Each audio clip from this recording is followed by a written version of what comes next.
आप सभी का स्वागत है सिनेमा एक्सप्लेन में। आज मैं आपके लिए लाई हूँ साउथ सिनेमा की एक साइकोलॉजिकल थ्रिलर मूवी। इस मूवी में 3 ही किरदार है, तीनों ने अपना रोल बखूबी निभाया है। 2024 की ये one of the best psychological movie है।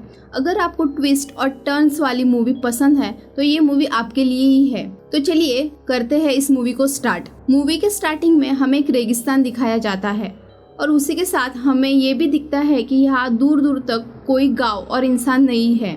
इस जगह से ट्रेन की पटरी जा रही है और बाद में हम एक ट्रेन क्रॉसिंग भी देखते हैं। फिर हमें इस स्टोरी का मेन कैरेक्टर दिखाया जाता है जिसका नाम रघु है और वो पिछले 10 सालों से अकेला रह रहा है और वो यहाँ पे ट्रेन को सिग्नल देने का काम करता है और यहाँ से कुछ ही ट्रेन गुजरती है। वो जाने के बाद रघु अपने रोजमर्रा के काम करता है, जैसे कि खेती करना, 5 किलोमीटर दूर जाके कुएं से पानी लाना और साथ ही में उसने गधा, मुर्गी और बकरी भी पाल रखी है और यही उसका सालों से रूटीन बन गया है। फिर एक दिन जब रघु ट्रेन को ग्रीन सिग्नल दिखाई रहा होता है तभी ट्रेन से एक लड़की कूद जाती है। वो उसके पास जाता है और चेक करता है कि वो लड़की जिंदा है या मर गई। वो लड़की जिंदा होती है, इसीलिए रघु उसे अपने घर लेके जाता है। 10 साल के बाद रघु ने किसी इंसान को इतने नजदीक से देखा था। वो उसे देख ही रहा होता है तभी वो लड़की उठ जाती है। रघु उसे पानी देता है और पूछता है कि आखिर वो आत्महत्या करने की कोशिश क्यों कर रही थी। फिर हमें पता चलता है कि उस लड़की का नाम चैताली है और वो खुद से नहीं गिरी बल्कि वो अपने पति के साथ ट्रेन में सफर कर रही थी और ट्रेन के स्टेशन पे 2 लोग झगड़ा कर रहे थे, तभी शायद वो उनके बीच में आके गिर गई। आगे वो कहती है उसके पति इसको ढूंढ रहे होंगे और अभी इसको यहाँ से जाना चाहिए। फिर आगे रघु उसे कहता है कि अभी यहाँ से कोई ट्रेन नहीं है और उसे लगे घाव के कारण वो यहाँ से दूर तक चल भी नहीं पाएगी, पर फिर भी वो रघु की एक बात नहीं सुनती और चली जाती है। फिर थोड़ी दूर चलकर वो बेहोश हो जाती है। फिर रघु जो कि उसका पीछा कर रहा था वापस उसे घर लेके आता है। वो उसके जख्म पर मलहम लगाता है और उसे बताता है कि वो परेशान ना हो क्योंकि कल तक उसका पति उसे लेने आ जाएगा। पर चैताली को उस पर भरोसा नहीं है। वो वहाँ रहना तो नहीं चाहती है पर कोई ऑप्शन ना होने के कारण वो वहाँ सो जाती है। फिर अगली सुबह हम देखते हैं कि चैताली काफी परेशान है क्योंकि उसका पति अभी तक उसको लेने नहीं आया है।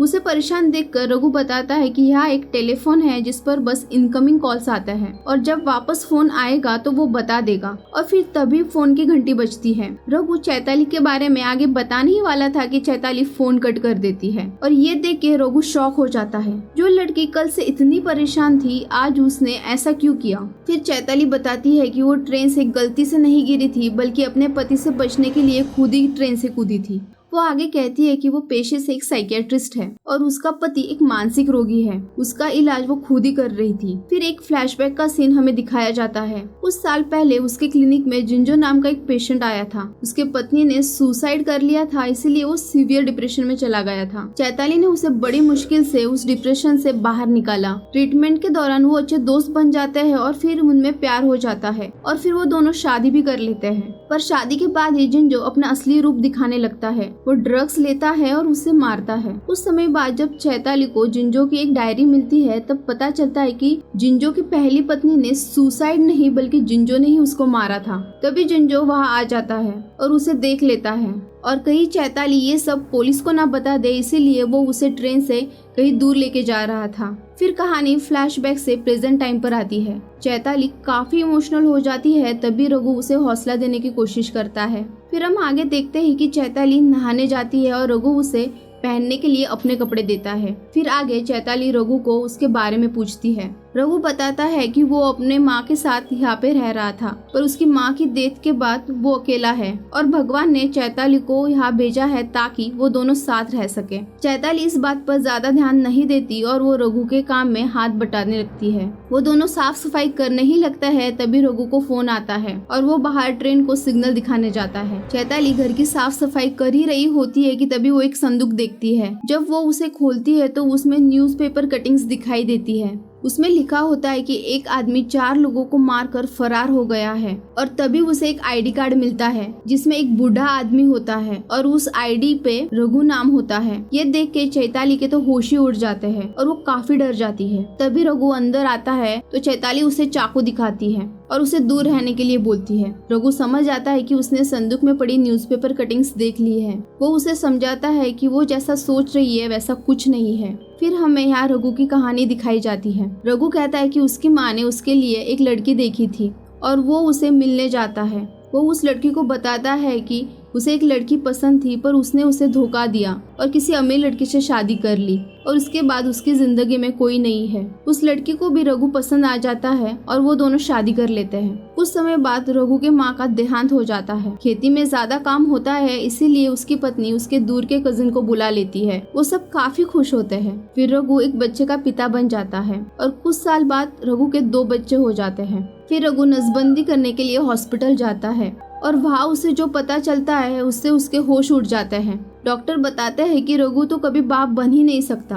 वो घर जाता है तब देखता है कि उसकी पत्नी उसके कजिन के साथ सो रही है। ये देखकर वो गुस्से में आ जाता है और सोचता है कि उसकी तो कोई फैमिली थी ही नहीं और वो तो बस एक आउटसाइडर था, और इसी गुस्से में वो सबको मार देता है। फिर पुलिस से बचने के लिए वो यहाँ दूर आ गया है। यहाँ पर एक बूढ़ा आदमी था जिसने इसको सहारा दिया, पर कुछ टाइम के बाद उसकी भी डेथ हो जाती है। इसीलिए रघु यहाँ पे अकेला रह रहा है। ये कहते हुए वो काफी इमोशनल होता है और चैताली भी इमोशनल होकर रोने लगती है और उसे हौसला देती है और वो आगे कहती है कि अब से वो दोनों यहाँ पर एक दूसरे के साथ में रहेंगे। फिर वो खाना बनाने लगते हैं पर पानी खत्म हो जाता है। चैताली पानी लेने जाती है। थोड़े समय बाद रघु को कुछ आवाजें आने लगती है। पहले तो उसे लगता है कोई जानवर होगा, इसलिए वो बाहर जाके देखता है। फिर हम देखते हैं कि यहाँ कोई जानवर नहीं है बल्कि एक आदमी है जो चैताली को ढूंढते आया हुआ है, और वो आदमी कोई नहीं बल्कि जिंजो ही है। जिंजो रघु से पूछता है क्या उसने किसी लड़की को देखा है, तो रघु साफ मना कर देता है। फिर भी जिंजो वापस पूछता है। वो बताता है कि वो लड़की एक मानसिक रोगी है और वो किसी को भी चोट पहुंचा सकती है। रघु तो ये सुन के हैरान हो जाता है। फिर चैताली जो कहानी बताती है वो सेम कहानी जिंजो बताने लगता है, पर इस कहानी में डॉक्टर जिंजो होता है और पेशेंट उसकी वाइफ शिका होती है, और कैसे वो दोस्त बनते हैं और शादी कर लेते हैं। पर शादी के बाद शिका ड्रग्स करने लगती है और बहुत अग्रेसिव बन जाती है, यहाँ तक कि वो जिंजो के हॉस्पिटल की वार्डन को भी मार देती है, और उसी वार्डन का नाम चैताली होता है। और उसके इलाज के लिए ही वो उसको ट्रेन से एक अच्छे डॉक्टर के पास लेके जा रहा होता है। रघु का तो ये सब सुन के होश ही उड़ जाता है। वो सोचने लगता है कि आखिर सच कौन बोल रहा है। रघु चैताली के पीछे जाता है जो कि पानी लेने गई थी। वो उसे पूछता है कि शिका कौन है। तभी चैताली को पता चलता है कि उसका पति उसे लेने के लिए आ गया है। वो रघु से कहती है कि उसका पति झूठ बोल रहा है। फिर भी वो दोनों घर आते हैं।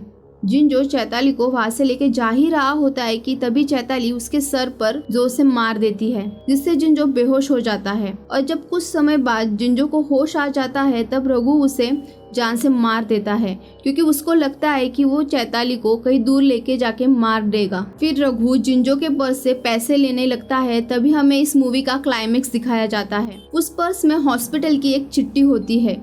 और दोस्तों, जिंजो वाकई में सच बोल रहा था। असल में तो जिंजो ही डॉक्टर है और शिखा उसकी पेशेंट। इसी दौरान हमें पीछे से चैताली, जो कि शिखा है, रघु पर हमला करते दिखाई देती है। पर अगले ही सीन में हम देखते हैं कि रघु ने शिखा को भी मार दिया है। और फिर इस मूवी का एक और हमें सच दिखाया जाता है। रघु का असली नाम जॉर्ज है और उसकी तो कभी शादी हुई ही नहीं होती। जिस लड़की ने रघु को धोखा दिया होता है और किसी अमीर लड़की से शादी की होती है, रघु उन्हें मार देता है और साथ ही में उन दोनों के बच्चों को भी मार देता है। और फिर पुलिस से बचने के लिए वो यहाँ दूर आके रह रहा होता है। और शायद उसी ने ही यहाँ जो बूढ़ा आदमी रह रहा था जिसका नाम रघु था, उसे भी मार दिया हो। और इसी तरह से ये स्टोरी यहाँ पे एंड हो जाती है। मुझे तो ये मूवी बहुत अमेजिंग लगी। इसकी स्टोरी लाइन इतनी अच्छी दिखाई गई है कि मूवी कब खत्म हो जाती है पता ही नहीं चलता। It's definitely watch movie. अगर आपको भी ये मूवी अच्छी लगी तो जरूर बताना। मैं मिलती हूँ आपको नेक्स्ट वीडियो में।